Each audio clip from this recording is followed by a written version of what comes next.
दंडवत प्रणाम. आपण माहिती जाणून घेत आहोत महानुभाव पंथातील प्रमुख आचार्य, संत, अनुयायांची आणि त्यांनी केलेल्या धर्मरूप उपकाराची. सुमारे 13व्या शतकापासून या ठिकाणी अनेक महानुभाव साधकांनी आपली धर्मसाधना केली. आध्यात्मिक वारसेसोबतच ऐतिहासिक वारसा असलेले हे ठिकाण महानुभाव साधकांची, महानुभाव पंथीयांची तपोभूमी, कैवल्यदुर्ग म्हणून देखील याला ओळखल्या जातं. ते म्हणजे डोंगर. मुंबई नाशिक महामार्गावरील घोटी गावापासून सुमारे 15 ते 20 किलोमीटर अंतरावरती असलेले हे ठिकाण घनदाट अरण्य, भला मोठा डोंगर, एकीकडे वैतरणा तर एकीकडे वाकी नावाचं धरण. आजच्या 21व्या शतकामध्ये जेव्हा डोंगर म्हणलं जातं तेव्हा आपल्यासमोर उभे राहतात ते कैवल्यवासी वैराग्यमूर्ती, परमपूजनीय श्रद्धेय श्री सोनपेठकर बाबाजी महानुभाव.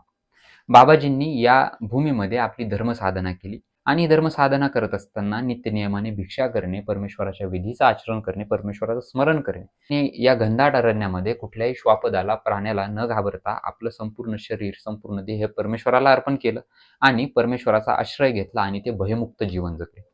आपल्याला देखील त्यांनी कैवल्याचा, मोक्षाचा रस्ता दाखवला आणि तो एक रस्ता तयार करून दिला की या ठिकाणी या आणि परमेश्वराचा आश्रय घ्या आणि परमेश्वराला प्राप्त करा. देवाला प्रार्थना करूया की आमच्या जीवनातला काही काळ, काही वेळ आम्हाला त्या भूमीमध्ये, तपोभूमीमध्ये, कैवल्यदुर्गामध्ये धर्मसाधना करण्याचा योग येऊ दे आणि आमची धर्मसाधना शेवटास आणि सिद्धीस जाऊ दे. जय श्री चक्रधर, जय महानुभाव.